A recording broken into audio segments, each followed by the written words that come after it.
বসো তুই বসো আমি যাই বাইরে। সংক্ষিপ্তভাবে আমি এই মসজিদের আয় ব্যয় রিপোর্টটা পড়ে শোনাচ্ছি। গত 2024 সনের আয় এবং ব্যয় রিপোর্ট। গত 2024 সনের আগত তহবিল 36,477 টাকা, মুশকি আদায় 47,805 টাকা।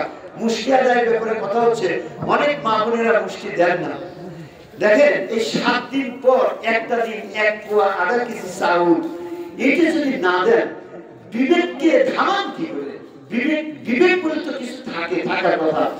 আপনারা যে এটা দেন না, এই যে দেখেন 47,000 টাকা কিন্তু একটা বছরে এই ইয়ের মাধ্যমে আসছে। একটু দয়া করে আপনারা এটা দিবেন, আপনাদেরও বরকত হবে। কোটা আদায়, এই যে আমরা নামাজের মধ্যে যে নামাজ পড়ে সালাম ফিরায় যে কোটা টাকা দিই 47,347 টাকা। তুমি বসো।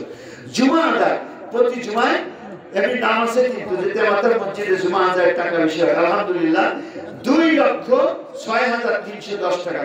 এরপর জালসার আদায় গত বছর হয়েছিল 1,43,221 টাকা।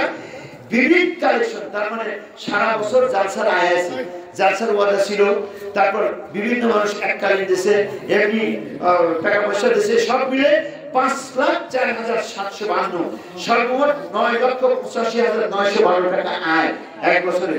ব্যয় হচ্ছে বেতন, বোনাস বাবদ ইমাম, মুয়াজ্জিন, খাদেম এবং খতিব এদেরকে 2,50,500 টাকা।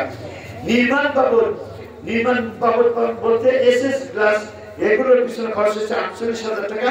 মেরামত এবং সংস্কার, বিভিন্ন পর্যায়ে মেরামত করা হয়েছে, ইট বালুর কাজ হয়েছে, বিভিন্ন মেরামত এবং সংস্কার এগুলো করা হয়েছে 38,000 টাকা। আসবাবপত্র ক্রয় করা হয়েছে 20,500 টাকা।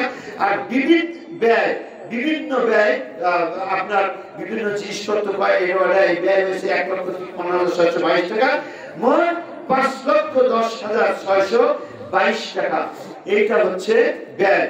আয় এবং ব্যয় বাদ দিয়ে বর্তমান ব্যালেন্স আছে 4,75,290 টাকা। বলেন আলহামদুলিল্লাহ। এছাড়া এবারের কালেকশন ইনশাআল্লাহ থাকবে। দোয়া করেন, আমরা তিনতলার কাজ করব ইনশাআল্লাহ। আপনারা বেশি বেশি দান করবেন, আল্লাহ তাআলা আপনাদের উপর খুশি থাকবেন। সকলে বলি আমিন।